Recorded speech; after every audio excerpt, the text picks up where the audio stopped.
The boy thought he was just helping a stranger, but that single moment under the rain was about to turn his whole world upside down. The rain poured down in sheets, turning the narrow streets into glistening rivers. Armin, a thin 19-year-old student with worn-out shoes and a backpack that had seen better days, hurried along the pavement, clutching his books tightly under his jacket. He was late for his part-time job at the cafe, a job he needed desperately to pay for his tuition and rent. As he turned the corner, his eyes caught sight of an elderly man struggling to walk against the wind. The man's clothes were soaked, and his trembling hands gripped a plastic bag that threatened to tear open any second. Armin's first instinct was to keep walking. After all, he was already late. But something in the man's eyes, tired, lonely, and quietly pleading, made him stop. Without a second thought, Armin pulled off his own jacket and draped it over the man's shoulders. "Come on, I'll walk you," he said, steadying him with one arm. The rain was merciless, but step by step, they made their way across the street to a small bus shelter. The old man smiled faintly, his voice trembling as he whispered, "Thank you, son, most people wouldn't have stopped." Armin shrugged, trying to hide the shiver running through his own body. He offered the man his umbrella and a warm smile before running off toward work, his clothes dripping and his heart strangely light. He didn't know it yet, but this simple act of kindness would set in motion a chain of events that would change his life in ways he could never have imagined. The next morning, the sky was still heavy with clouds, as if the rain from yesterday had left behind a shadow. Mark sat in his small apartment, sipping cheap instant coffee, trying to push away the events of last night. But no matter how hard he tried, the image of the old beggar's grateful eyes kept returning. His thoughts were interrupted by a sharp knock on the door. It was Mr. Howard, the head of security. Without wasting a second, he stepped inside, his face cold and unreadable. "Mark, pack up your things," he said flatly.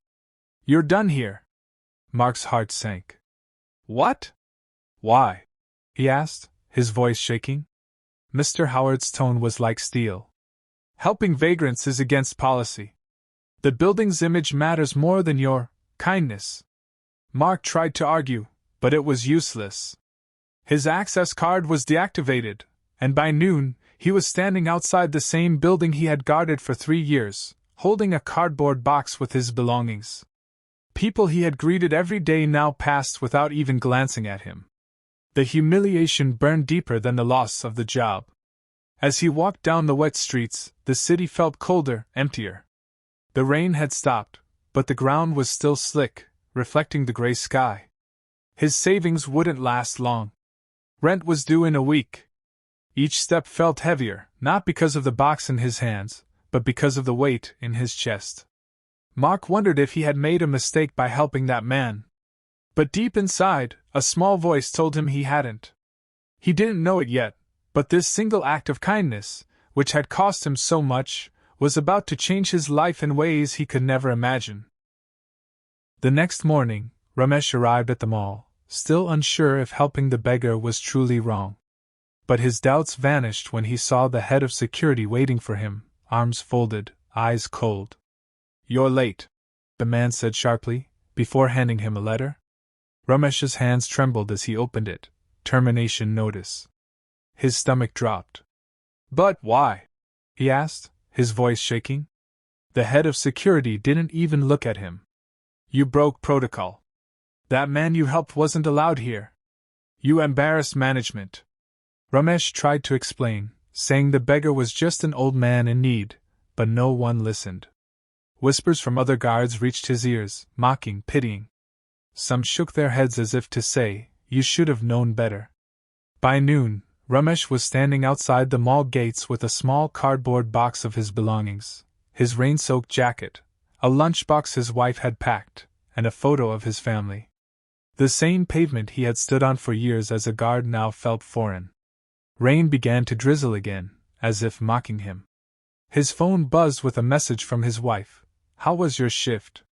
He stared at the screen, unsure how to tell her their only source of income was gone. Every drop of rain seemed heavier than the last, soaking his uniform and his spirit. Across the street, a familiar figure appeared, the same beggar from last night. The man's frail frame moved slowly, but his eyes locked onto Ramesh with a strange, knowing look. Ramesh wanted to turn away, but something inside told him this wasn't the end of their connection. The beggar nodded once, almost like a silent promise, before disappearing into the rain. Ramesh stood frozen, unaware that this was only the beginning of something far bigger than losing a job. The next morning was unusually quiet outside the small apartment where Amir lived. He barely slept, his mind still replaying the look on the manager's face when he was fired, and the helpless gratitude in the beggar's eyes. As the first rays of sunlight filtered through the thin curtains, Amir dragged himself out of bed, ready to start another day of job hunting. But before he could even pour himself a cup of tea, the loud, deep growl of an engine echoed through the narrow street. It wasn't the sound of any ordinary car, it was powerful, commanding attention. Amir stepped outside, curious. Parked right in front of his building was a gleaming black supercar, the kind he had only ever seen in magazines. Its sleek body reflected the morning sun like liquid metal. Neighbors began gathering, whispering and pointing, their eyes wide with wonder. The driver's door opened slowly, and a tall man in an immaculate suit stepped out. He scanned the small crowd before his gaze landed directly on Amir. "Amir?" the man asked in a deep, calm voice. "Yes, that's me," Amir replied, confused. The man's lips curled into a knowing smile. "My employer would like to speak with you. Please get in." Amir hesitated. His heart raced. Who could possibly want to meet him? And why in such a dramatic way? Still, something in the man's tone felt reassuring. Taking a deep breath, he slid into the passenger seat. The soft leather, the scent of new luxury, it was a world far removed from his reality. As the car pulled away, Amir couldn't shake the feeling that this was the beginning of something big. But he had no idea just how much his life was about to change. The next morning, the street outside the mall was unusually quiet when the roar of a sleek black supercar broke the silence. People turned their heads, whispering in curiosity, as the expensive car glided to a stop at the main gate. To everyone's shock, the door opened, and the same beggar from yesterday stepped out, but he was no longer dressed in tattered clothes. Instead, he wore an elegant suit, his hair neatly combed, and his face clean and glowing with confidence. Walking straight to where the guard stood, the man smiled warmly. "Do you remember me?" he asked. The guard, still confused, nodded slowly. The beggar extended his hand and said, "You didn't know this yesterday, but I own this mall. I was testing the kindness of people." The guard's eyes widened in disbelief. The man continued, "Most ignored me, but you treated me like a human being. You gave me food, respect, and dignity.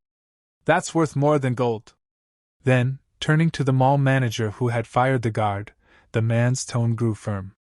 "This man is rehired. In fact, he's now head of security, and his salary triples." The crowd that had gathered erupted in applause, while the guard, fighting back tears, shook the man's hand in gratitude. The supercar owner leaned in and whispered, "Never let the world change your kindness." With that, he got back into his car and drove away, leaving behind a guard who now stood taller, not because of the job, but because someone had reminded him that goodness never goes unnoticed. That day, the mall wasn't buzzing about sales or discounts. It was buzzing about the story of a simple act of kindness that changed a man's life forever. If this story touched your heart, don't forget to like, comment, and share it with others. Subscribe to Human Fables for more real, emotional, and inspiring stories that stay with you forever.